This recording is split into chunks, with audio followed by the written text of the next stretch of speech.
Hi, I'm Christine Cushing, and welcome to another helping from my quarantine kitchen, where we make fun, easy recipes that nourish the soul. Today, it's gonna be a little Greek-style leg of lamb, roasted in the oven, lemon potatoes, you know there's gonna be oregano in there, and lots of olive oil. Let's get ready to make this super simple and extremely, homey, amazing dish. So let me introduce you to this beautiful leg of lamb. This is roughly 1.75 kilos, let's say in and around 4.5 to 5 pounds with the bone in. Looking really great. This happens to be the season. We're in spring, so this is a good time to make lamb.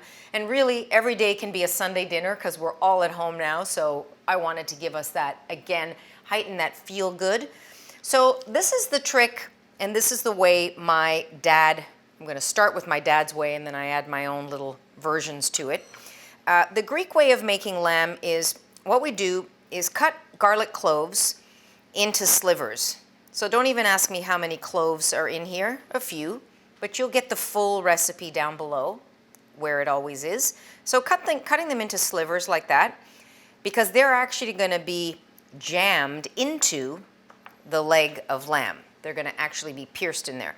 So what we do is take a little bit of sea salt, kosher salt, whatever you want, and then throw a few of these pieces of the garlic slivers, hit it with a fair bit of cracked black, kind of exaggerating it here,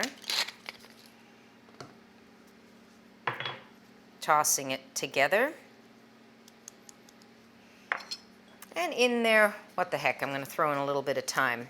I'm winging this just in terms of what's going in there, because I love to do that. And now, what's going to happen? I'm going to make some little incisions, and I'm going to jam these small garlic cloves right in there. So you see that, making an incision, just turning it around. And I can actually see my dad doing this years ago. I can picture him. I'm not going to be too fussy about this, just making a little bit of a twist. And then that seasoned garlic is going to go in there, and it's going to really flavor the meat throughout as it roasts. A few of those on each side. I like to just kind of distribute them evenly.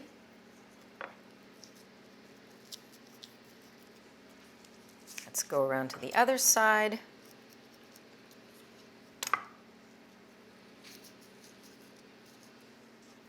And here.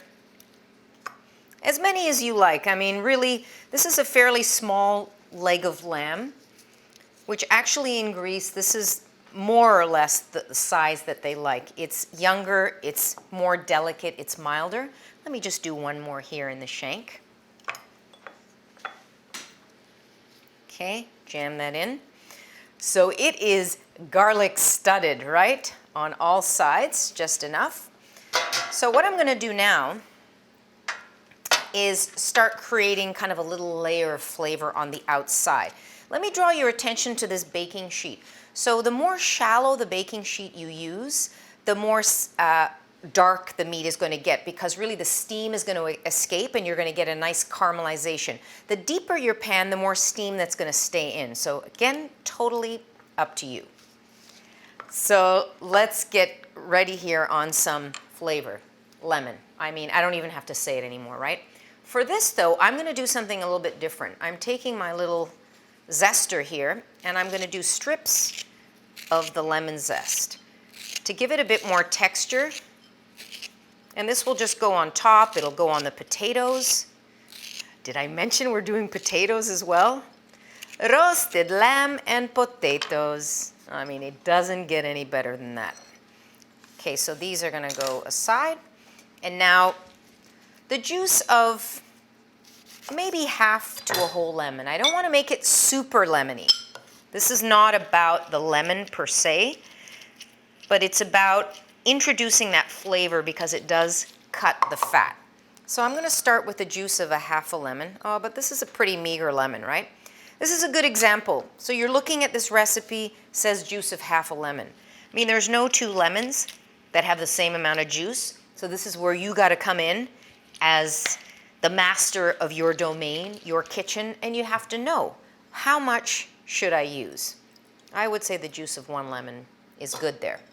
Going in with a little bit of olive oil. Not too much, because lamb has a nice amount of fat there, so I don't want to just put too much in. And now a little bit of controversy. I love using this on my lamb. This happens to be petimezi. Petimezi is just grape must that's cooked down. In Italian, vincotto. I love using it with lamb. I'm going to add a little bit, not too much. This is just going to introduce a little bit of sweetness, but also going to give my lamb just an amazing color. And you see what happens right away. It's just going to introduce just a little bit of sugar. It really tastes like grapes. If you've ever tasted it, it's like a concentration of grapes, as opposed to, let's say, balsamic vinegar, which is more sweet, more tangy. This is much more in the center. It's so, so good. So, shall we do a little slathering on all around, a little bit on the top. Look at that.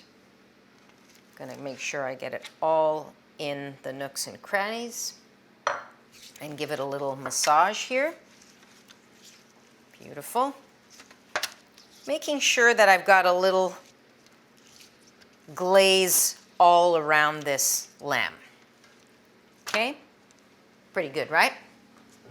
Now, where are we going to go?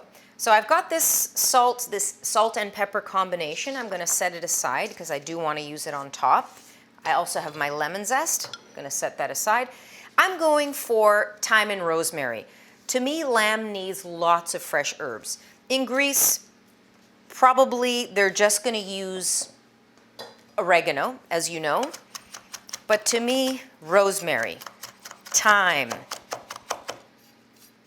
tarragon, mint, dill. I mean,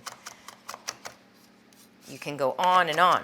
If I wanted to make this more Provençal, I would use what they call in Provence, the south of France, herbe de Provence, which has like 6 or 7 herbs. So here comes a little bit of thyme. I'm keeping it coarse, not going to do it too finely. Like that. And again, the quintessential Greek dish is no nonsense. It's simple. It's the easiest way that you can make something. So I'm not fussing with this at all. So here I go with the seasoned salt and pepper from a height so it's evenly distributed. Not going to go too crazy on this, which a lot of people do. Then let's give it a little rosemary and thyme combo. And let's not forget oregano. A little bit like that. Oh, I can totally imagine this dish. Give it a little swoosh, flip it over, and repeat. Salt and pepper combo. My one beef with, I guess, Greeks and the quantity of salt is a little bit too much salt. Even now when I go to Greece, I always have to say, let's take it easy on the salt. So you want it, you know, to balance the flavor, but you don't want it to be so pronounced. I ran out of pepper, so I'm going in with a bit of pepper. Again, with my beautiful herbs. You can't have enough fresh herbs. You just can't have enough, in my opinion. We're going in good there. And I'm not being fussy with this. A little bit less of the oregano because it's dried. Just like that. Oh, baby, does that look good. I'm going to flip this over. Now, did anybody say patates? Of course, you got to have roast potatoes if you're going to the trouble to make some lamb. So here I'm going with just some whole potatoes that I'm going to toss right in there. When you roast the potatoes whole like this, they're going to be a little bit creamier inside because they steam with their little jackets on. So again, totally up to you. I'm leaving a lot of this to you. Let's drizzle with a little bit of olive oil. The lamb is going to render some fat, so I don't want to slather them too much. Again, going with a bit of salt on the potatoes. Now, I have to say, the thing about when you go to Greece, if you've ever been to Greece, even if you're a 3 Michelin star chef, it changes the whole paradigm of how you cook lamb, period. Because in Greece, lamb is cooked slowly until it's fall off the bone. It's almost like we're replicating the spit, you know, where it's cooked and it's just that. So they call it lukumi, which means basically like a Turkish delight. You know, it's like so tender, so soft, it just falls and melts in your mouth. Now here, this is where I'm going to leave it to you. If you want it to be nice and soft and fall off the bone, you're going to cook it a little bit longer. So right now, let me add my lemon zest. Oh, this is going to be so amazing, exciting. You see how I'm just free-flowing it.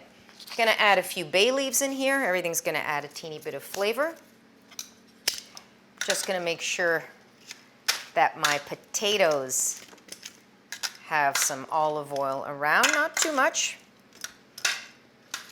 Okay, and I'm going to just keep my eye on this. I could add just a little bit of water, but I'm not going to do that now. I'm going to see what's happening in the oven.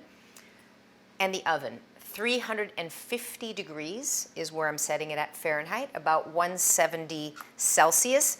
I'm opting here to start lower, and I'm going to raise the temperature towards the end for the reason that then I can control that color. So this is a bit of an opposite fundamental, but it works really well.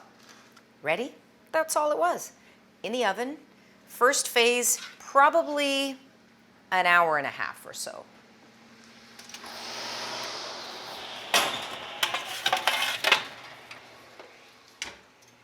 One hour and 20 minutes exactly. Here's what I'm talking about. Yes.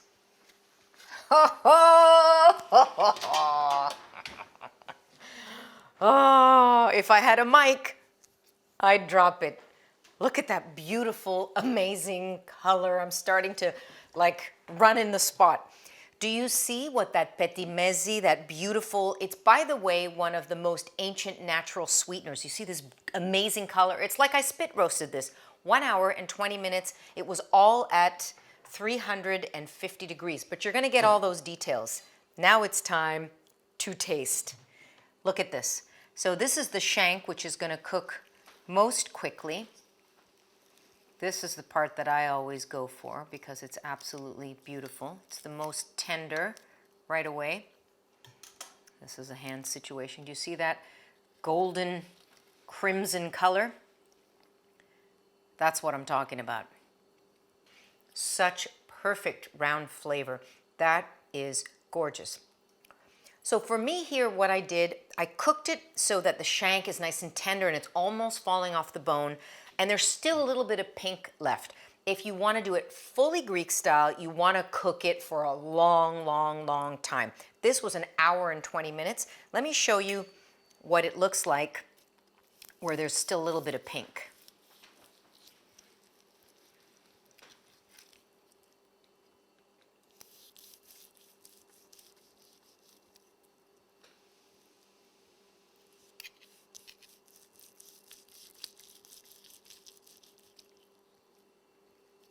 Oh, yeah.